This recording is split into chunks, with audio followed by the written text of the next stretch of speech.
So let's discuss the question and answer on the poem Basket Full of Moonlight. Complete the following sentences with the help of poem. या ठिकाणी तुम्हाला पोएमचं paragraph दिलेलं असेल, stanza दिलेले असतील आणि त्यावरून क्वेश्चन आन्सर तुम्हाला लिहायचे आहे.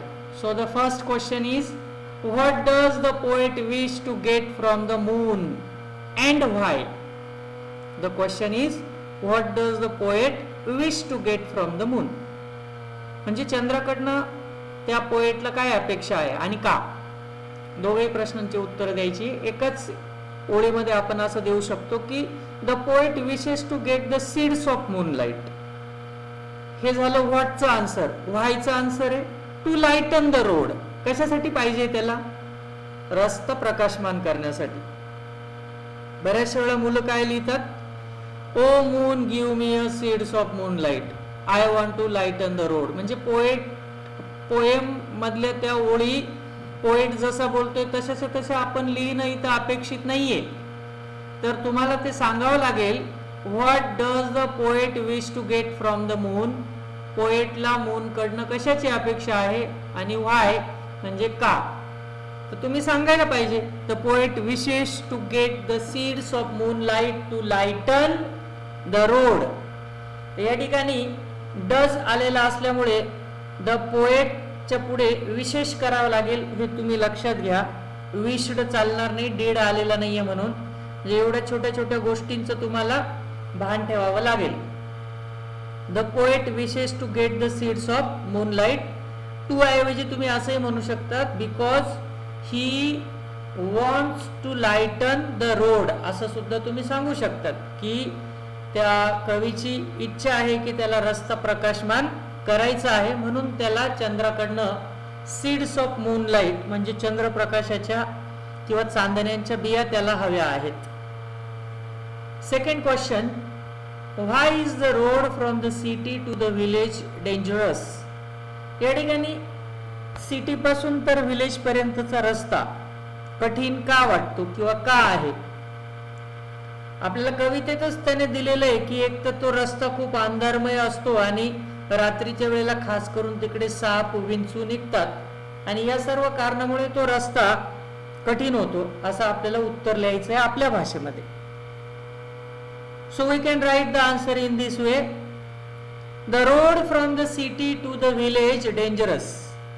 व्हाय म्हटलं की आपल्याला या ठिकाणी द रोड पासून तर पूर्ण वाक्य लिहून इज टाकून आणि पुढे बिकॉज करायचंय.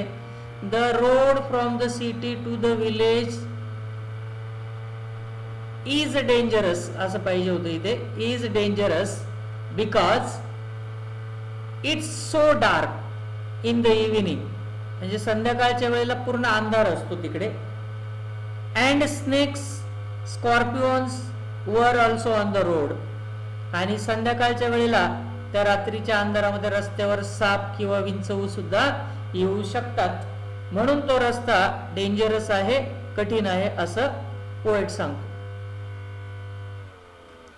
व्हाय does the poet want his father home early? या ठिकाणी फादर कम होम अर्ली ऐवजी फादर होम अर्ली. होम या ठिकाणी या वाक्यामध्ये एक प्रकारे वर्ब म्हणून वापरलेले की त्यांनी घरी लवकर का यावं. Father home early. Home early म्हणजे घरी लवकर येणे. फक्त घर या अर्थाने शब्द आलेला नाही येतो. Why does the poet want his father home early? मुलाला आपले वडील लवकर घरी यावेसे का वाटते? तर आपण असं बघितलं होतं की वडिलांकडनं त्याला काय अपेक्षा असते की त्यांनी सुद्धा त्या मुलाला फेरी टेल्सच्या स्टोरीज आणि कहाण्या सांगाव्या, पर्यांच्या कहाण्या सांगाव्या, राजकुमारांच्या कहाण्या सांगाव्या. मग आपण त्याचा आन्सर लिहू शकतो, the poet wants his father home early because poet wants to hear fairy tales and stories from him. तर वडील लवकर यावेसे का वाटते मुलाला घरी, किंवा या कवितेमध्ये जो काही कवी आहे, पोएट म्हटलंय ना आपल्याला इकडे, मग त्या पोएटला, कवीला असं का वाटतं की वडिलांनी लवकर घरी यावं? याचं कारण असं आहे की poet wants to hear fairy tales and stories from him. कारण त्या कवीला त्यांच्याकडनं फेरी टेल्स आणि स्टोरीज ऐकायच्या आहेत, म्हणून त्यांनी लवकर यावं असं कवीला वाटतं. Next question is, how do you spend your evening time with your family members? Now this is personal response question. याचा आन्सर तुम्हाला पोएम मध्ये मिळणार नाही. हे पर्सनल रिस्पॉन्स म्हणजे तुमच्याकडनं अपेक्षित आहे उत्तर, आणि ते तुम्ही तुमच्या मन पद्धतीने काही लिहू शकतात. How do you spend your evening time with your family members, म्हणजेच तुमच्या कुटुंबातील सहकार्यांबरोबर तुम्ही तुमची संध्याकाळ कशी घालवतात ते तुम्हाला लिहायचंय. तुम्ही काय करतात, तुमच्या वडिलांबरोबर काय करतात, आई बरोबर, भावाबरोबर, बहिणीबरोबर, किंवा तुम्ही एकत्रित कुटुंब संध्याकाळी थोडक्यात काय करतं हे तुम्हाला तुमच्या भाषेमध्ये सांगायचं. इथे एक उदाहरण म्हणून मी लिहिलंय, in my house my family spends the evening chatting and talking about the day. जे संध्याकाळी आम्ही एकत्र बसतो चहा प्यायच्या वेळेला किंवा जेवणाच्या टेबलवर, तेव्हा आम्ही दिवसभर काय केलं याच्या गप्पा टप्पा होतात, chatting and talking. Once my parents return from work we all have some tea and snacks together. आणि सायंकाळी जेव्हा माझे आई वडील, पेरेंट्स म्हणजे कदाचित होऊ शकतं दोघे कामाला असतील, एखादाच असेल तर तुम्ही फक्त फादर लिहू शकतात, ते जेव्हा ड्युटीवरून कामावरून परत येतात तेव्हा आम्ही चहा स्नॅक्स घेतो एकत्र. After that we all talk about our day and exchange interesting stories with each other. नंतर आम्ही दिवसभरात एकमेकांच्या गोष्टी शेअर करतो, दिवसभरात कोणी काय केलं ते एकमेकांना सांगतो. Later my parents help me with any assignments और projects that I might have. आणि समजा काही मला प्रोजेक्ट असेल, काही असाइनमेंट, होमवर्क शाळेकडनं मिळालेला असेल तर माझे पेरेंट्स मला त्यात मदत करतात. That is usually fun because they both have very different perspectives. आणि दोघांची विचारसरणी अतिशय भिन्न असल्यामुळे फार मजा येते. Sometimes the three of us go out for an evening walk. कधी कधी आम्ही तिघही संध्याकाळी बाहेर फिरायला सुद्धा जातो. एवढं सगळं नाही लिहिलं तरी चालेल, तुम्ही एक 3-4 गोष्टी, जसं वडील संध्याकाळी परत येतात मग आम्ही थोड्या गप्पा मारतो, वडील आल्यानंतर आम्ही संध्याकाळी चहा पाणी घेतो, जेवणाच्या टेबलवर थोड्याशा गप्पा होतात, कधी वडील तर कधी आई मला होमवर्कमध्ये मदत करते. अशा पद्धतीने तुम्ही लिहू शकता. नंतर इंग्लिश वर्कशॉप बघूया. Complete the following sentences with the help of poem. आता या ठिकाणी हे सेंटेन्स पूर्ण करताना तुम्हाला ते पॅरेग्राफच बघायचं आहे. The child wants to sow small moons of light from, ते दिलेले पोएम मध्ये, from the city to his village on the sides of the path. म्हणजे शहरापासून तर त्याच्या गावापर्यंत रस्त्याच्या दोन्ही बाजूला.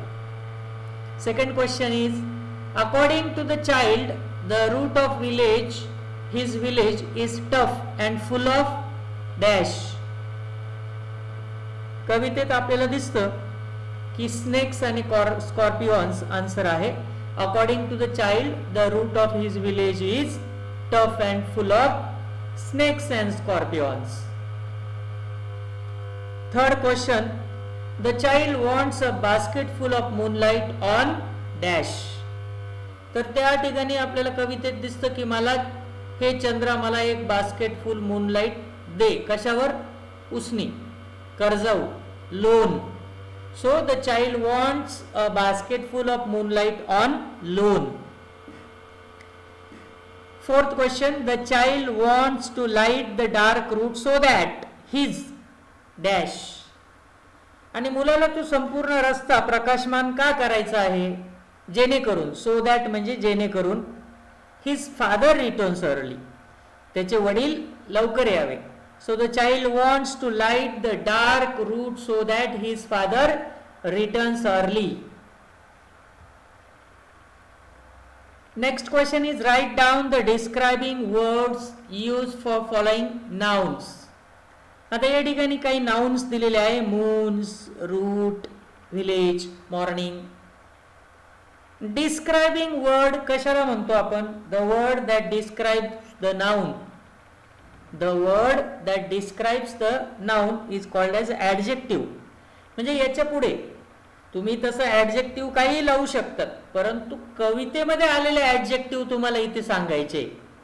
मूनसाठी, रूटसाठी, विलेजसाठी, मॉर्निंगसाठी या ठिकाणी काय काय शब्द आलेले आहेत त्या पोएममध्ये ते तुम्हाला इथे सांगायचं आहे. डिस्क्रायबिंग वर्ड म्हणजेच ॲडजेक्टिव्ह. तर जसं मून बद्दल म्हटलंय, स्मॉल स्मॉल मून लाईट किंवा स्मॉल मून्स असा शब्द आलेला आहे. रूट म्हणजे रोड, रस्ता. तर रस्ता कसा आहे? टफ म्हणजे कठीण. नंतर विलेजच्या बाबतीत खूप सारे तुम्हाला ॲडजेक्टिव्ह सांगता येतील, जसं माय विलेज, होल विलेज, फार विलेज, कारण माझं गाव दूर आहे. होल विलेज म्हणजे संपूर्ण गावच ड्युटी करायला जातं. माझं गाव, माय विलेज. या ठिकाणी हे सुद्धा ॲडजेक्टिव्ह होऊ शकतात. आता तुम्ही इथे म्हणणार की सर माय तर प्रोनाऊन आहे, परंतु इथे जेव्हा एखादं प्रोनाऊन एखाद्या नाऊनच्या समोर येतं तेव्हा ते पजेसिव्ह प्रोनाऊन, म्हणजेच जसं माय विलेज असेल तर ते कोणाचं गाव? तर माझं गाव. मग त्या गावाला सुद्धा ते डिस्क्राईब करत असतं, म्हणून ते एक प्रकारे ॲडजेक्टिव्ह सुद्धा होतं. ते टाइप्स ऑफ ॲडजेक्टिव्ह मध्ये समर व्हॅकेशन बॅचला मी डिटेल सांगितलेलं आहे, ते बघा तुम्ही तो टॉपिक टाइप्स ऑफ ॲडजेक्टिव्ह मध्ये. म्हणून या ठिकाणी माय सुद्धा डिस्क्रायबिंग वर्ड होऊ शकतो. 3 पैकी कोणताही एक लिहिला तरी चालेल तुम्ही एक्झामच्या वेळेला. नंतर मॉर्निंगच्या बाबतीत अर्ली मॉर्निंग म्हणजे सकाळी लवकर जातात वडील त्याचे, म्हणून मॉर्निंगला डिस्क्राईब करणारा शब्द त्याच्यामध्ये अर्ली आलेला आहे. Next, the child in the poem wants to solve the problems of his village. जे कवितेमधलं जे काही मूल आहे ते त्याच्या गावाची समस्या सोडवण्याचा प्रयत्न करते. How can the child solve them with the following wishes. आता खाली त्याच्या काही विश म्हणजे इच्छा आहेत, त्या इच्छा जर पूर्ण झाल्या तर कशा पद्धतीने ते गावाच्या समस्या सॉल्व्ह होतील हे तुम्हाला सांगायचंय तुमच्या शब्दामध्ये. जसं पहिलं, give me moonlight basket full or 2 baskets full with seeds of moonlight. कवितेच्याच ओळी उचललेल्या आहे, परंतु ही त्याची एक विश आहे, त्या मुलाची इच्छा आहे, कल्पना आहे की जर तू मला 1 किंवा 2 बास्केट फुल मूनलाईट किंवा चांदण्यांच्या बिया दिल्या तर बरं होईल. मग असं जर केलं तर त्या समस्या कशा दूर होतील हे तुम्हाला तुमच्या शब्दात सांगायचंय. तुम्ही सांगू शकतात, द अबो लाईन इम्प्लाइज म्हणजे सांगतात, above line implies that by lighting up the path the child wishes to make his father's journey back home earlier, easier and faster.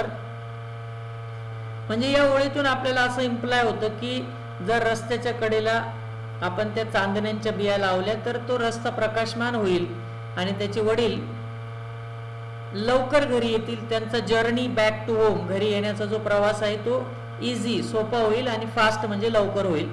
Thus by solving such an issue for his father, he would also be able to make the lives of the villagers easier and better.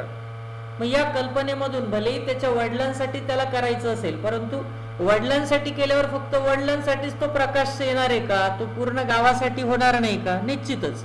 म्हणजे एक प्रकारे तो त्या पूर्ण गावकऱ्यांचाच मार्ग जगण्याचा आसान किंवा ज्याला इझियर, सोपा आणि चांगला, बेटर करण्याचा विचार करतोय असं आपण सांगू शकतो. His next wish is, I want to light the dark route so that my father returns early. पुढे तो म्हणतोय की मला संपूर्ण रस्ताच प्रकाशमान करायचंय जेणेकरून माझे वडील लवकर यायला पाहिजे. ही पण त्याची इच्छा आहे. मग या इच्छेतूनही गावाचा विकास किंवा गावाच्या समस्या कशा दूर होतात तर आपण सांगू शकतो की the above line implies that by lighting up the path the child wishes to make his father's journey back home easier and faster. वरच्याच त्या ओळी आहेत की जर रस्ता प्रकाशमान केला तर मुलाला त्याच्या वडिलांचा घरी परतण्याचा जो काही प्रवास आहे तो थोडा सोपा आणि लवकर करायचा आहे. But thus by solving such an issue for his father he would also be able to make the lives of villagers easier and better. पुन्हा तेच आन्सर आपल्याला इकडे सुद्धा कॉपी करायचं आहे की असं करताना पुन्हा त्या गावकऱ्यांचं सुद्धा जीवन तो एक प्रकारे सोपं करतो, म्हणजेच त्यांच्या समस्या सुद्धा तो सोडवत आहे असं आपण म्हणू शकतो. Pick out and write the lines from the poem that proves the following.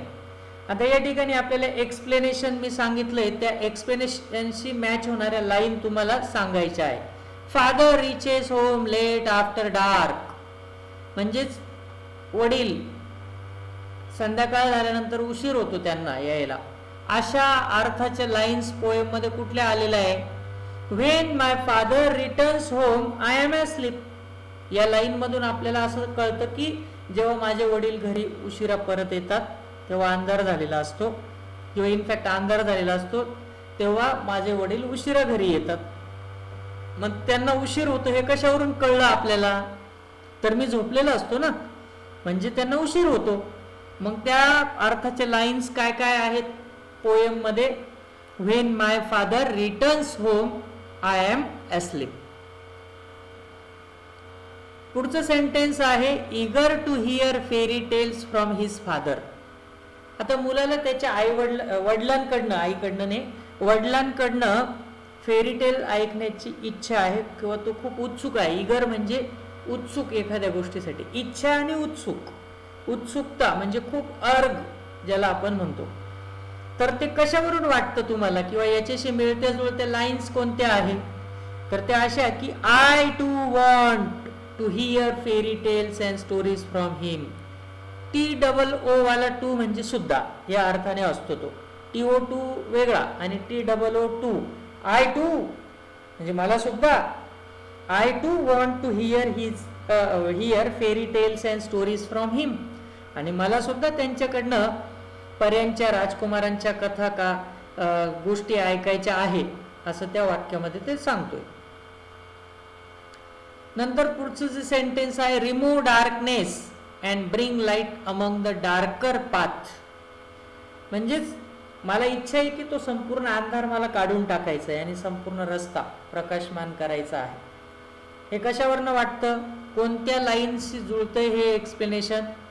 I want to light the dark route so that my father returns early.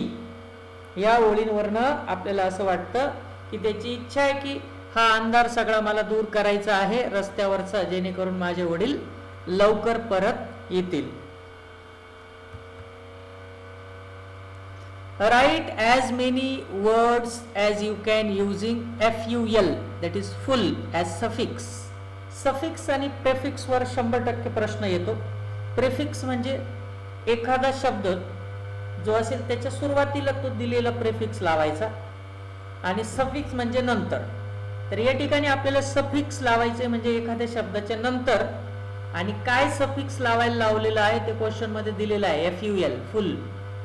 मग असे कोणते शब्द आहे? जसं ड्युटी, त्याच्यावरून आपण dutiful, colour colourful, delight delightful, bounty bountiful, mouth mouthful, deceit deceitful, scorn scornful, beauty beautiful, care careful, success successful. तर या सगळ्या शब्दांच्या शेवटी FUL हा शब्द आलेला आहे. तर फुल सफिक्स लावून अशा प्रकारे तुम्ही शब्द बनवू शकतात. या व्यतिरिक्त तुम्हाला वेगळे शब्द आठवत असतील तर तुम्ही लिहू शकतात, परंतु सफिक्स विचारलं तर ते नंतरच आलं पाहिजे, प्रिफिक्स विचारलं तर ते सुरुवातीला आलं पाहिजे.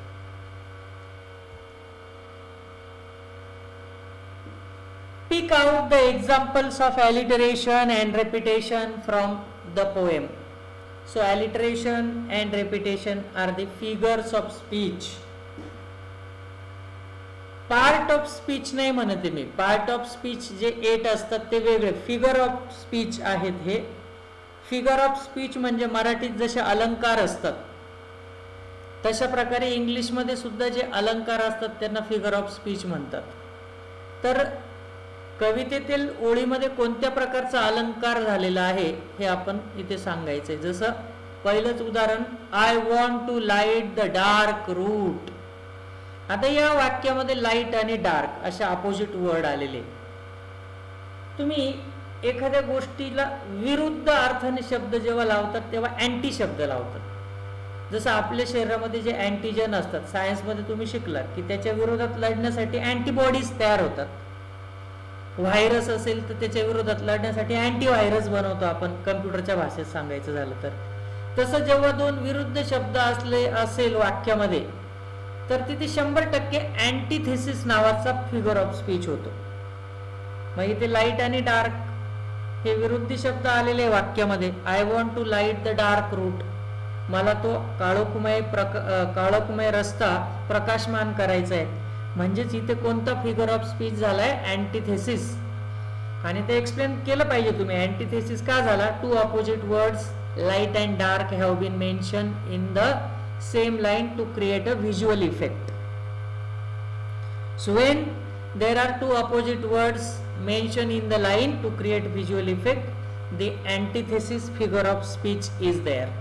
The antithesis केव्हा होतो की वाक्यामध्ये दोन अपोजिट शब्द आलेले असतील तेव्हा. सेकंड सेंटेन्स आहे, I too want to hear fairy tales and stories from him. तर यामध्ये बघा, टेल्स आणि स्टोरीज दोघांचा अर्थ होतो. टेल म्हणजे ती शेपटीवाली टेल वेगळी, ह्या टेल्सचा अर्थ होतो गोष्ट, आणि स्टोरीजचा अर्थ पण गोष्टच होतो. जेव्हा एकाच वाक्यामध्ये समान अर्थाचे दोन शब्द वापरलेले असतात इफेक्ट चांगला येण्यासाठी किंवा जोर देण्यासाठी, तेव्हा त्याला टॉटॉलॉजी असं म्हणतात. तर या ठिकाणी टॉटॉलॉजी नावाची फिगर ऑफ स्पीच झाली आहे. The words tales and stories mean the same thing. एकाच वाक्यामध्ये जर विरुद्धार्थी शब्द आले ते अँटीथेसिस होतो, परंतु समानार्थी पण येऊ शकतात अँडने जोडलेले एकाच अर्थाचे.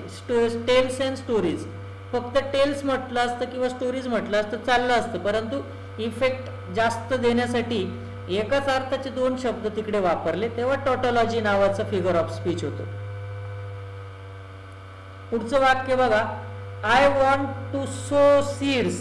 सो सीड्स बघा, SS जरा फोनेटिक इफेक्ट आलाय, म्हणजे सेम रिपीट होतोय साऊंड.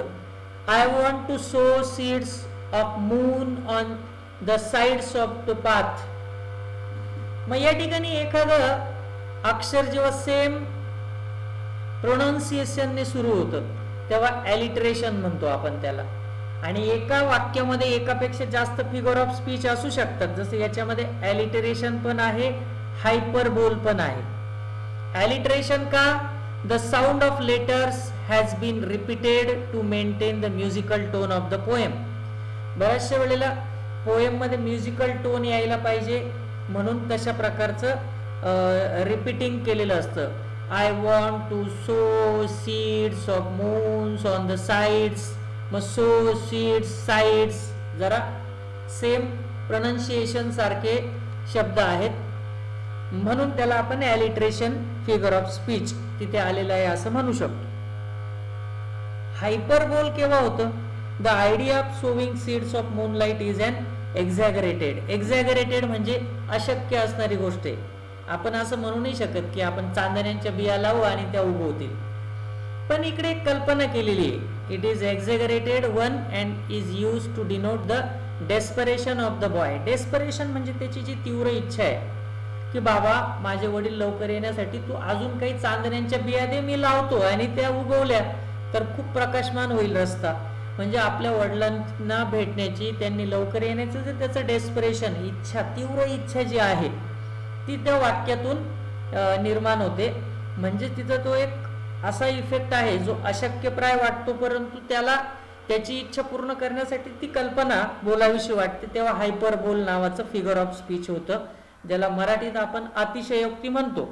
म्हणजे असं काही घडू शकणार नाही, परंतु आपण तर बोलतो तसं की बरं होईल की चंद्राच्या बिया भेटल्या तर मी जास्त बिया पेरून खूप प्रकाशमान करेल, असं बोललं म्हणजे ती अतिशयोक्ती होईल. इथंही इंग्लिशमध्ये त्याला आपण हायपरबोल असं म्हणतो. लास्ट क्वेश्चन आहे write and appreciation of poem. या ठिकाणी ॲप्रिशिएशन सुद्धा तुम्ही लिहून घ्या, हे शॉर्टकटमध्ये दिलेले आहे मी. टायटल आहे basket full of moonlight, poet Sunil Sharma. Rhyme scheme आपल्याला इथे काहीच दिसत नाही. ए A B B A B C A B A B A B B C असं काही ना काहीतरी रायमिंग स्कीम असतं. ते तुम्हाला माहिती आहे, आपण याच्यावर बोललेलो आहे की शेवटच्या ओळी ज्या असतात, शब्द जे असतात, त्याचा फोनेटिक इफेक्ट साऊंड राईम्स कसं आहे त्यानुसार रायमिंग स्कीम तुम्हाला सांगावं लागतं. ते तुमच्या कविता तुमच्या समोरच असते. किंवा आता या ठिकाणी जेव्हा बऱ्याचशा वेळेला ॲप्रिशिएशन विचारलेलं असेल तेव्हा काही कविता तुम्हाला नसते दिलेली समोर, त्यावेळेला तुम्हाला पाठ पाहिजे मात्र की कवितेमध्ये तर काही रायमिंग स्कीमच नव्हतं. मग इथे सुद्धा फ्री वर्समध्ये लिहिलेले आहे, कुठल्याही प्रकारचं रायमिंग स्कीम इकडे नाहीये. So you have to mention rhyming scheme as the poet does not have a rhyme scheme and is written in free verse. नंतर तुमच्या फेवरेट लाईन सांगाव्या लागतील, जसं की I want to sow seeds of moon on the sides of the park. Path पाहिजे तिथे, park नको, path.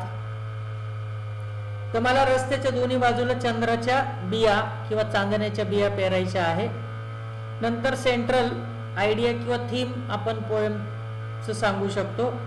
The wish of child to light up his village road, using moonlight to make traveling easier for the people in the village and the expression of his love for his father. या ठिकाणी कल्पना, मध्यवर्ती कल्पना जी आहे कवितेची ती अशी की मुलाला गावाकडे शहराकडून गावाकडे येणारा रस्ता चंद्रप्रकाशाने प्रकाशमान करायचंय, जेणेकरून गावकऱ्यांना येण्यासाठी सोपं जाईल. आणि त्यामध्ये त्याचे वडील सुद्धा आहे, म्हणजे आपल्या वडिलांप्रती असलेलं प्रेम त्या मुलाचं दिसून येतं. हीच त्या कवितेची मध्यवर्ती कल्पना आपल्याला दिसते. फिगर ऑफ स्पीच कोणकोणते आलेले आहे ते तुम्ही सांगू शकतात. जर तुम्ही क्वेश्चन आन्सर सोडवले किंवा इंग्लिश वर्कशॉप केल्याचा हाच एक बेनिफिट असतो की ॲटलिस्ट आपल्याला आठवतं तरी. बऱ्याचशा वेळेला लक्षात ठेवा, ॲलिटरेशन, रिपिटेशन वगैरे फिगर ऑफ स्पीच प्रत्येक कवितेमध्ये असतंच. नाही काय आठवलं तर ॲलिटरेशन, रिपिटेशन टाकायचं. The figures of speech used in the poem are alliteration and antithesis बघितलं आपण, hyperbole was there, then repetition आहे काही याच्यामध्ये, आणि tautology. सेम सिमिलर वर्ड्स आले की tautology होतो. आणि नंतर स्पेशल फीचर्स काही असतील तर सांगायचे. स्पेशल फीचर्स मध्ये कविता सोपी आहे, साधी आहे, असं काहीतरी तुम्हाला सांगावं लागतं. So simple use of language and free वर्स. फ्री वर्स असेल तर तसं तुम्ही सांगायचं, आणि जे रायमिंग स्कीम असेल ते पण इकडे रिपीट करायचं जर रायमिंग स्कीम असेल तर. रायमिंग स्कीम नसेल तर फ्री वर्स मध्ये असते poem. Simple use of language and free verse give the poem a touch of simple rural life. Rural खेड्यावरच्या जीवनाचा टच दिसतो आपल्याला इथे. The innocent wish of the child to light up the village path using moonlight provides a rather easy solution to complex problem of the village folk. गावकऱ्यांना ज्या काही समस्या भेडसावतात ते एकदम सोप्या भाषेमध्ये त्या मुलाच्या इनोसंट विश मधून दिसतं आपल्याला. हे स्पेशल फीचर्स आहेत त्या कवितेतील. आणि why I like or dislike the poem, मला कविता का आवडली. I like the poem for its sweet and innocent form, even though it talks about the problems faced by the village folk. Its narration is symbolic of the simplicity of the rural people and the life that they lead. तर या ठिकाणी मला कविता याच्यासाठी आवडली की अतिशय sweet आणि innocent, म्हणजे खूप काल्पनिक पद्धतीने आणि लहान बालिश मुलासारखा विचार त्या मुलाने केलेला आहे. इनोसंट म्हणतो आपण त्याला. आणि असं असलं तरी शहराकडे असलेल्या लोकांना कोणत्या समस्यांचा सामना करावा लागतो ते एक प्रकारे त्या कवितेतून आपल्याला दिसून येतं. असं असलं तरी सुद्धा गावाकडच्या लोकांचं जीवन किती सिम्प्लिसिटी साधं असतं आणि त्यांचं जीवन कसं शहरापेक्षा वेगळं असतं हे कवितेतून आपल्याला दिसतं, म्हणून ती कविता मला आवडली असं तुम्ही सांगू शकता. हे सगळे क्वेश्चन आन्सर तुम्ही नोटबुकमध्ये कॉपी करायचे आहे. मला कॉपी करून ते व्हॉट्सअप सुद्धा करायचे आहे. खास करून ॲप्रिशिएशन तर तुम्ही लिहून दाखवायचं एका पाठोपाठ एक व्यवस्थित व्हिडिओ पॉज करून, आणि खूप मोठं वाटत असेल तर जे महत्त्वाचे पॉईंट आहे तेवढेच घ्या जे पाठ होऊ शकतील तुमच्या भाषेमध्ये, आणि त्या पद्धतीने तुम्ही ते ॲप्रिशिएशन लिहून काढा. ओके.